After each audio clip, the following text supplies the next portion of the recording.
Good, happy Thursday evening. I'm Riley King, and welcome to the Riley King Newscast.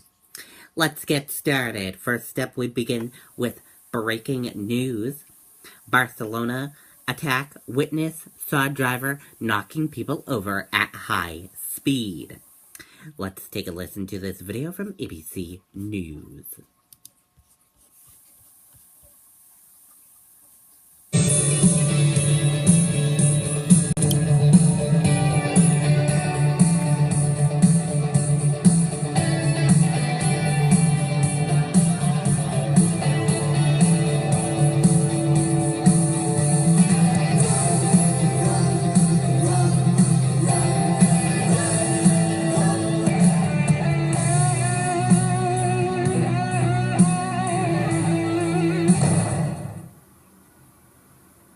Had a chance to speak with an eyewitness who saw it all. His story is very striking and very graphic.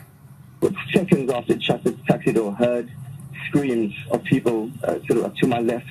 And when I looked up, saw the white van, and it must have been doing sort of 100 kilometers, 80 to 100 kilometers an hour down a pedestrian sort of walkway, and just knocking people over at high speed.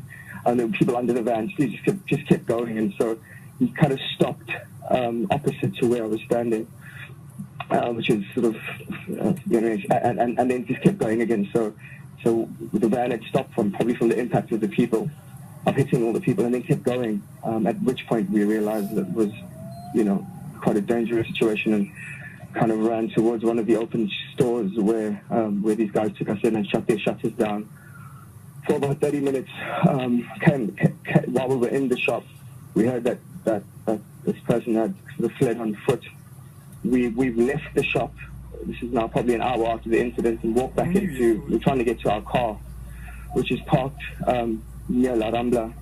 And then we heard about five gunshots go off, so we ran back into a second building where these construction workers sort of took us in. We were there for about 20 minutes. I've come out of that now and are walking, trying to get back towards the car, but there's a heavy police presence in the area. I mean, I'm just standing on the corner of one of the main roads and La Rambla, and every single block has got two policemen on it. So the city's on lockdown at the moment. And Brandon, so when you run into that restaurant, do you know how this van came to a stop? Did it crash? And what was the scene like on the streets? It stopped, I think, just under the force of the people that were on the floor, and then kept going. So I don't know what happened after what I saw, because we ran into the shop. But when I saw it, he was traveling at high speed, just sort of knocking. There were people being flung into the air. He was driving that fast, and then slowed down when I guess when there were.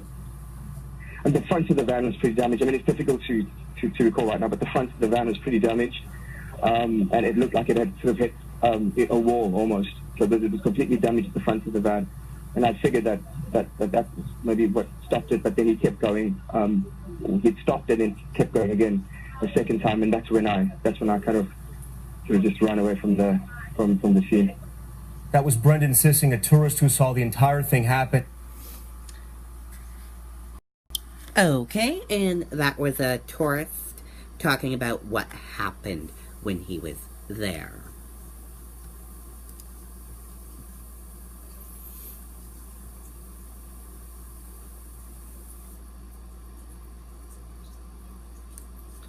Also, we got reports in saying ISIS claims responsibility for the Barcelona attack that killed 13 and injured more than 50. We will keep you updated on that breaking news story as we get more information into our newsroom.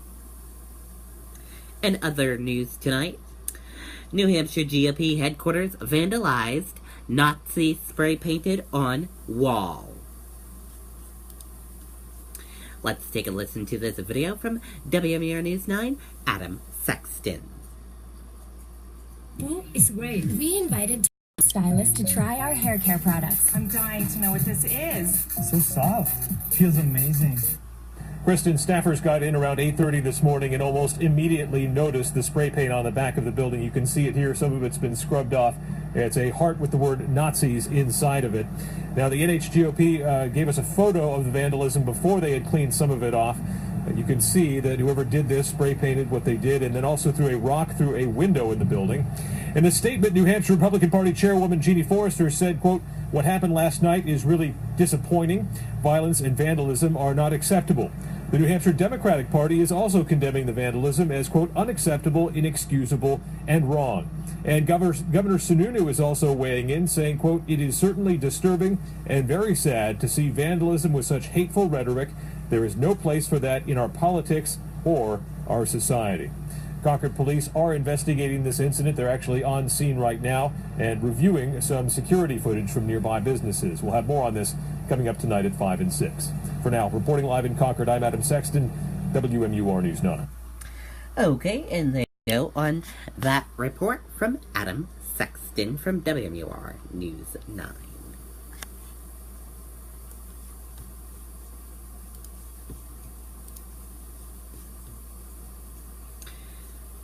Sox to lead effort to rename Yankee Way, report says.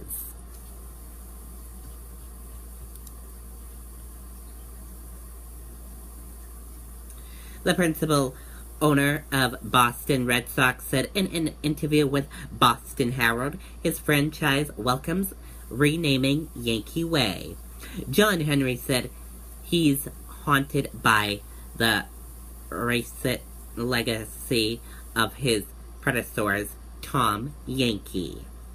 Yankee was the Red Sox owner from 1933 to 1976, and then by his widow, Jane Yankee.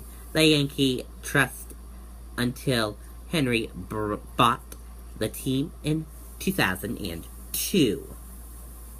In 1959, the Red Sox became the last major league team to the field a black player 12 years after Jackie Robinson rookie season with the Brooklyn Dodgers and 2.5 years after his retirement.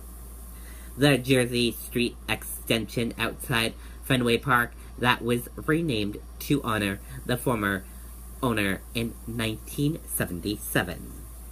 Henry said the team is not trying to erase its history, but said the time is right for a change, and now the controversy about race that it will spark.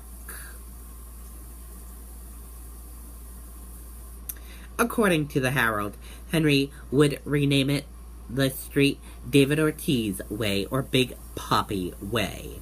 The name change proposed would need to be started with the team with Henry and the one other Yankee Way abundant petitions the city of Boston for approval. And if you live in the Boston area, or if you are a Red Sox fan, we want to hear from you and let us know what you think about that. Do you think they should rename the street or keep it as is? Comment below and let us know. We want to hear from you.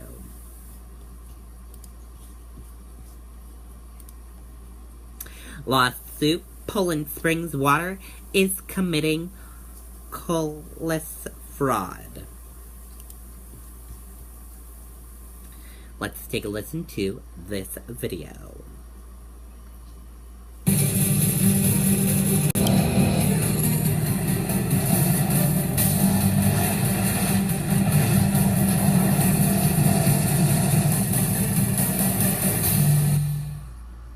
It's a colossal fraud. That's what a new lawsuit filed in Connecticut says about Poland Spring bottled water. 11 consumers filed the class action lawsuit. The plaintiffs say it's not 100% spring water, as Nestle, who owns Poland Spring, suggests. It's groundwater, they say. The consumers also point out that the actual Poland Spring in Poland Spring, Maine, ran dry nearly 50 years ago. A Nestle spokesperson says the claims made in the lawsuit are without merit and an obvious attempt to manipulate the legal system for personal gain. According to Nestle's annual report, Nestle Water North America created more than $4.5 billion in U.S. and Canada sales during fiscal year 2016.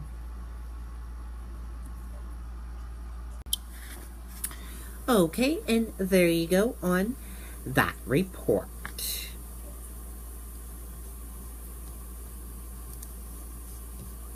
And now let's take a look at your stock market and see how your markets did for this evening.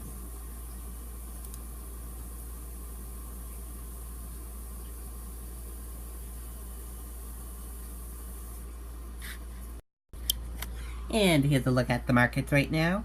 Your Dow Jones Industrial Average closed in the red and went down.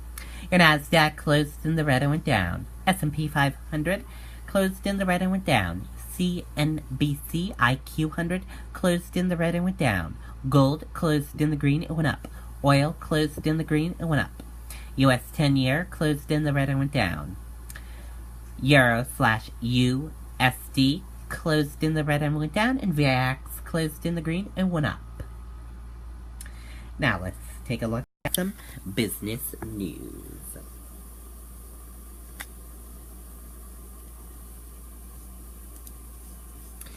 Dow falls 250 points during biggest drop in 3 months. Concerns over Trump agenda grow.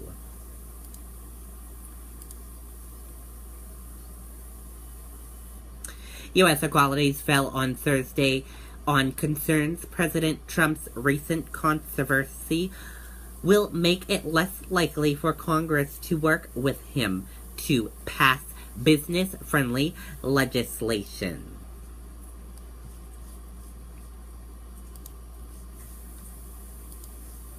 And that does it for the Riley King Newscast right here on the Riley King Network. I hope you all have a great rest of your Thursday night, and I'll see you back here tomorrow with more great news.